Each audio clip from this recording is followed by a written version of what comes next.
সম্মাননীয় সুধীমণ্ডলী, আমি আপনাদেরকে স্বচ্ছ দেশের স্বপ্ন ইউটিউব চ্যানেলের পক্ষ থেকে ব্যাংকক শহরের প্রাণকেন্দ্রে অত্যন্ত পরিকল্পিতভাবে নির্মিত বিশাল আকৃতির পার্ক সোয়ান লুয়াংয়ে স্বাগত জানাচ্ছি। এই যে এখানে একটা ভাস্কর্য রয়েছে, এটা তাদের ইতিহাস ঐতিহ্যের অংশ। এখান থেকে শুরু করছি। এখান থেকে পাশেই দেখেন, এখন যেহেতু শীতের মৌসুম, যদিও থাইল্যান্ডে কোনো শীত পড়ে না, পুরা গরম, তারপরেও এই যে এখানে যে স্থাপনাটা দেখছেন সাদা রঙের, এখানেও ভিতরে এটা চিত্র প্রদর্শনী এবং তাদের ইতিহাস ঐতিহ্যের অনেক জিনিস এখানে প্রদর্শিত হয়।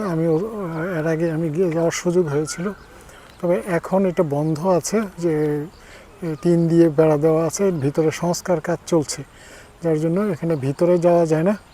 আমি বাইরের থেকে, এখন সন্ধ্যার পূর্ব মুহূর্ত, এই যে লেকের মধ্যে আপনি দেখেন মানুষে এনজয় করছে। এখানে হাঁসের মতো আছে দুইজনে, তারা পা দিয়ে চালায় মানে এনজয় করে। এটার মধ্যে ফোয়ারাও আছে এবং থাইল্যান্ডের প্রতিটা পার্কেই আপনি দেখবেন এখানে ওই লেক থাকে, পরিকল্পিতভাবে লেক থাকে। আমি রাস্তার অপর পাশের অংশটাও একটু দেখাই। এই যে দেখেন, ওইখানেও ফুল গাছ লাগানো আছে, বিভিন্ন রকমের অনেক মূল্যবান গাছ থেকে শুরু করে মৌসুমি ফুল সবই আছে।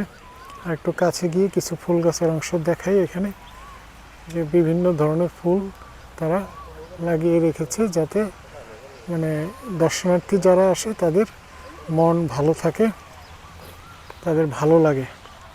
এবং এখানে ফোয়ারা কয়েকটা আছে, এই লেকটার মধ্যে একটা ফোয়ারা আছে, যে দেখেন এখানে কাজ করছে ফোয়ারা। এইখানে ফুল বিভিন্ন প্যাডে বিভিন্ন কালারের ফুল আছে, 7, 8টা বা 8-9টা প্যাড আছে সমান্তরালে।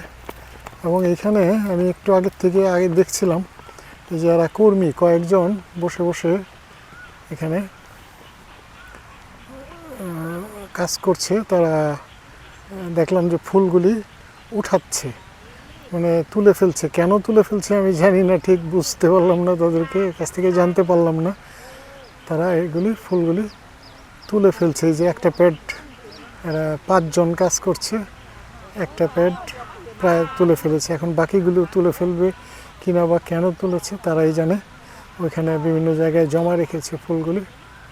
এবং আপনারা, এটা যেহেতু পার্ক এবং বিকালবেলার দৃশ্য, ওই যে দেখেন দূরে ওইখানে ওই দিক দিয়ে আরেকটা প্রবেশ পথ, এই দিক দিয়ে একটা প্রবেশ পথ, ওইখানে 3টা ফোয়ারা আছে লম্বা জায়গায়, একটা দেখা যাচ্ছে এখন। এবং যেহেতু সকাল এবং বিকালে থাইল্যান্ডের পার্কে প্রচুর মানুষ জগিং করে, এবং শুরুতে তো একটা জায়গায় ওখানে শরীরচর্চা করার জন্য, বড়দের ছোটদের খেলার জন্য এবং বড়দের শরীরচর্চার জন্য সব সরঞ্জামাদি স্থাপন করা আছে। এটা দেখে আসলাম। তো এখন এই যে এইখানে এই প্যাডগুলি আপনাদেরকে দেখাচ্ছি, খুব কোকিলও ডাকছে, পরিকল্পিতভাবে বানানো, কত সুন্দর স্থাপনা। এমনিতেই যে কারো, মানে ঘুরতে আসলে যে কারো ভালো লাগবে, এত বিভিন্ন রঙের ফুলের সমাহার দেখলে যে কারো ভালো লাগবে। যে আপনাদেরকে একটু দেখাই, এখানে দেখেন, এই যে এখন সূর্যাস্তের আরেকটু পরে সূর্যাস্ত হবে, সময় হয়ে আসছে, আর একটু পরেই সূর্যাস্ত হবে। লেকের মধ্যে দেখেন এই যে সবাই হাঁসের মতো এটা নিয়ে খেলা করছে, মানে পানিতে আনন্দ করে সময় কাটাচ্ছে, শিশু, বয়স্ক, বিভিন্ন বয়সের মানুষ। এবং আপনারা পার্কের বিভিন্ন অংশ দেখালাম, আপনারা দেখলেন যে কোথাও অপরিচ্ছন্ন বা ভালো লাগবে না, খারাপ লাগতে পারে এরকম কোনো বিষয় এখানে নাই। বিভিন্ন জায়গায় বাস্কেট রয়েছে, সেখানে সবাই ময়লা ফেলে, ময়লা রাখে। আর কারো অভ্যাসই নেই এখানে, যে যেখানে সেখানে থুতু ফেলার অভ্যাস তো নেই, এটা আপনারা কখনো দেখতে পাবেন না। তা আমরাও একটু চেষ্টা করি, আমরাও আমাদের স্থাপনা যেখানে যা আছে সেটাকে আমরা আকর্ষণীয় করি, সুন্দর রাখার চেষ্টা করি, পরিচ্ছন্ন পরিপাটি রাখার চেষ্টা করি। এই প্রত্যাশা রেখে সবাইকে ধন্যবাদ জানিয়ে শেষ করছি। ধন্যবাদ।